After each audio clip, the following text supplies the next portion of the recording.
Welcome to this explainer. We're jumping right into something absolutely fascinating today, how you can literally, physically reshape your own mind. I'm honestly so excited about this one, because we're going to focus on the single best habit you can possibly develop to engage your brain. We're talking about how throwing just one unfamiliar challenge at yourself every single day can trigger profound structural changes inside your head. And the best part? You don't need hours of free time, and you definitely don't need a medical degree to understand how this works. We're going to break down the exact science and show you exactly how to apply it day by day.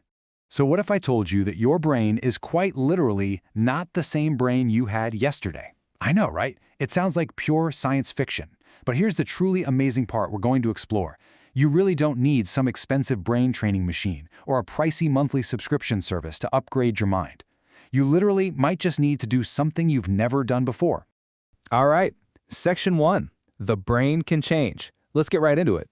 Whether you're taking a completely new route to the grocery store, learning to play the piano, or even just doing a tricky puzzle, your brain is doing something incredible. It's actually changing itself. This right here is the core concept of our entire explainer. It's called neuroplasticity. It's the defining, magical feature of the human mind. See, for a long time, people thought your brain was basically fixed in stone once you grew up. But it's not. It's dynamic, it's highly flexible, and it is constantly adapting to whatever you throw at it. Moving on to Section 2, the city map metaphor. To really wrap our heads around how this works, I want you to think of your brain as a massive, bustling city. Your neural pathways, those are the roads. Every single time you learn something new, it's basically like certain dirt paths in that city are getting paved. You're out there laying down fresh asphalt. A brand new skill always starts out as a bumpy dirt path, but the more you focus on it, the more infrastructure you build up to support it. And as you keep practicing that new skill, traffic begins to flow so much more efficiently along those neural pathways. The mental congestion clears up, the speed limits increase. What once took a massive amount of mental energy and intense focus now happens smoothly and rapidly. Why? Because you've literally optimized the physical routes inside your mind. But here's where it gets wild. When you repeatedly challenge yourself, when you force your brain city to deal with totally new routes and detours, your brain actually reorganizes its connections. It doesn't just pave roads, it builds completely new bridges. It creates entirely new intersections just to handle the new demand. Which brings us to Section 3, Science of Brain Reorganization. Now, this city idea isn't just a fun metaphor we made up. It is heavily backed by measurable clinical research. Take the work of Dr. Laura Boyd, for example. Her research over at the University of British Columbia's Brain Behavior Lab focuses on exactly this phenomenon, how our nervous system actually reorganizes itself to get things done. She points out that the brain is highly capable of changing in response to our everyday experiences, and this principle is especially powerful, like really clearly visible, in medical rehabilitation. After a patient suffers brain damage, their nervous system can sometimes completely reorganize itself, literally finding totally new neural pathways to bypass the injured area so they can do everyday tasks again. So here's the absolute crucial takeaway.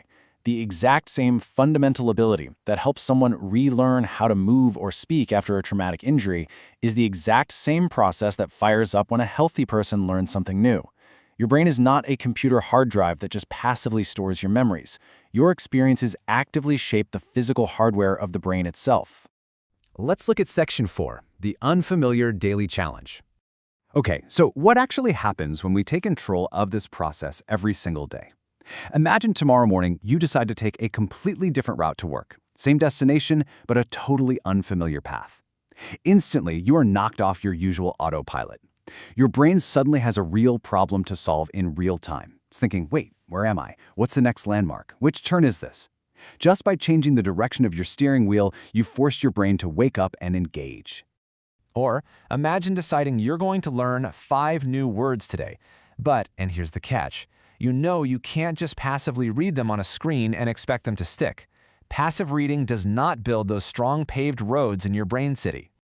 If you want neuroplasticity to actually work for you, you have to actively use those words. You have to force your brain to retrieve that new information from scratch and stick it into the context of a real-life sentence. You need to physically say them out loud, too. Engaging your motor cortex to move your mouth and vibrate your vocal cords, that adds an entirely new, rich layer of neural connections. And write them down. Physically write them out and connect them to concepts you already know. The more senses and physical actions you involve, the louder you are signaling to your brain, hey, this information is vital and we need to make structural changes to keep it. Now, the really great news here is that you absolutely do not have to overhaul your entire life overnight to see these benefits. The real trick? Start ridiculously small. We're talking 10 minutes of meditation, learning just one new word, playing a quick game of chess, trying to juggle for 5 minutes, dancing to a song you've never heard before, taking a different route home, or picking up a totally new silly hobby. The goal is not to become a world-class expert by tomorrow. The goal is simply to tap your brain on the shoulder and say, hey, we're doing something completely different today. Let's move to Section 5, Finding the Sweet Spot. Now, we do need to make a really important distinction about what actually counts as a productive challenge. Because let's be honest, not everything that takes up your time is triggering neuroplasticity. Entertainment, like endlessly scrolling through short videos on your phone, sure, it gives your brain stimulation, but learning a new skill demands something entirely different from you. It requires an active challenge, it demands your focused attention, real physical or mental effort, the willingness to mess up and make mistakes, actively correcting those mistakes, and that brings us to the sweet spot equation for truly engaging your mind. It's a magic combo of 3 things: novelty, effort, and consistency.